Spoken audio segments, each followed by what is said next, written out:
Good day. I'm ENG041L and I'm going to talk about the Straddling Bus. How do you go to work every day? Either you have your own car or you commute, right? Either way, we are all affected to travel. Many of us were defeated by this mess while going to work or to school. It is a serious problem that we should be addressing by now. It's time to take action. It's time to welcome and embrace the future of Philippines public transportation, the Philippines Straddling Bus. It is named a straddling bus as it would be installed like this, floating along the highway with two bays straddled on each side of the road. It's likely a combination of a bus and a train. With this type of structure, the bus will span two traffic lanes, but since it is elevated above the ground, it does not really take road spaces. Plus, it allows other regular cars under 7 feet high to freely pass underneath.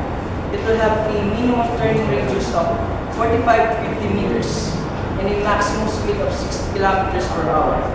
Its usefulness could carry up to 1,400 passengers. And as for the next speaker, she will talk about how to operate the straddle bus. Good day, I'm Engineer Aguala, and I'll discuss about how to operate this straddle. The straddling bus is powered by solar electricity. Its rail will be laid on both sides of the road, painted with white lines, and the bus will have autopilot, which will follow these lines and run straight over the road. The load and unloading could be through the sides using a built-in ladder so that the passengers can go up and to be overpassed by the ceiling door. The setting of this municipal electricity is called the relay direct current electrification, wherein the bus itself is an electrical conductor. It has two rails built on top to allow charging poles to run along the bus. It uses supercapacitors so it could charge, discharge, and store electricity quickly. Solar panels are provided on the stations. It has light that serves as an indication when any obstacles are in the path of the vehicle. It has an alarm inside to warn the cars that are getting close to the bus, an emergency braking systems, and ultrasonic waves placed at the end of the bus to keep high cars and trucks from entering the tunnel. Large windows are also provided inside to avoid the backward illusion for other riders. This project will not only benefit thousands of commuters, but also thousands of people with private cars.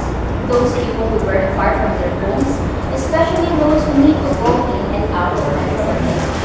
For the commuters, transportation budget will cost less, as this new system is less expensive than those previous means of transportation. For the private drivers, the road will be less congested as this new system will run on electricity and take the place of 40 buses. This could also benefit our environment as 40 buses are taken out. It could cut annual fuel consumption by 800 tons and carbon emissions by almost 2,500 tons. The next presenter will discuss about how this straddling bus will be feasible. And now, I'm Engineer Talent to present the feasibility and the costing of the project. As this project seemingly solves a lot of our traffic problems, there's a lot of components and factors that could lessen its feasibility to be made. Starting from the structure itself, huge enough, should be properly engineered including its rail tracks and stations.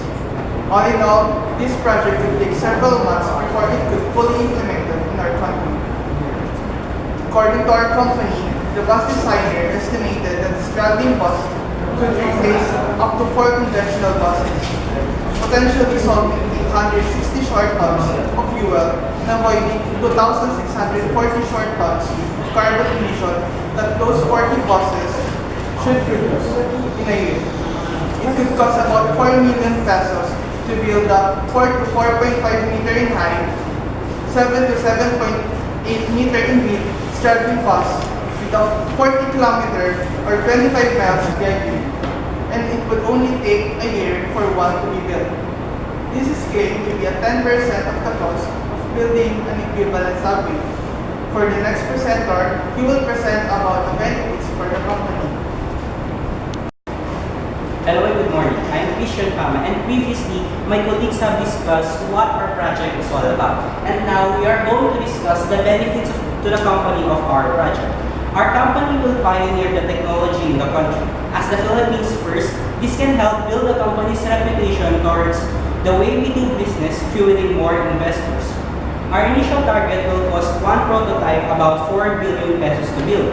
4 billion pesos is no joke, but under the latest JICA study, the economy is actually losing 1 billion pesos alone per day due to the traffic congestion. As for riding public, this mode of transportation is more accessible and in fact more environmental friendly. So we now proceed to our 5-year projection plan. The project is not something we can do overnight, so here is our expected return for the 5 years of operation. Within the first year of operation, we are expecting to put up one Straddling Bus complete with its functioning system. After 2 years of operation, we are already expecting profitable operations. This is due to 1. Raising public interest, 2nd. Recovery of the cost, and 3. Additional savings. With additional capital and continuous profit from public usage, we can expand operations and even hire more employees to operate the second functional bus. This is for our 3rd year in operation. On the 4th year, our focus will be on maintenance, repair, and overhaul to ensure proper operation and satisfaction for the riding public. Our projection states that 150% of the investments have returned at this point. After 5 years of operation, around 175% of the original costs have been covered, returning 75% net profit. The trend is expected to continue and further expansions can be implemented.